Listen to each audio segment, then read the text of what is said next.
এটি একটি mail goat. এই ছাগলটির গত 24 ঘন্টা ধরে পাতলা পায়খানার সঙ্গে রক্ত বেরোচ্ছে। তো এই ছাগলটির অ্যাকচুয়ালি কী হয়েছে, এর ট্রিটমেন্টই বা কী, তা সব কিছু নিয়ে আলোচনা করবো এই ভিডিওতে। তার শেষ পর্যন্ত দেখবেন ভিডিওটি। তো এই ছাগলটির টেম্পারেচার 104 ডিগ্রি ফারেনহাইট, কিছুই খাচ্ছে না, ঝিমিয়ে আছে এবং মাঝে মধ্যেই চিল্লাচিল্লি করছে, যন্ত্রণায় কাতরাচ্ছে।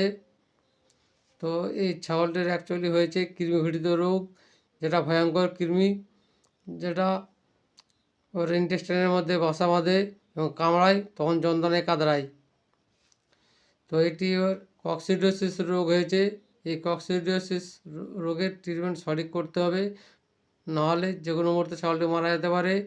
একে দিতে হবে সিফ্লক্সাসিন ট্রিনিডাজল বোলাস, তার সাথে সাথে বেরিনিল ইঞ্জেকশান করতে হবে এবং নীলজান সিরাপ দিতে হবে রেকমেন্ডেড ওষুধ হিসেবে।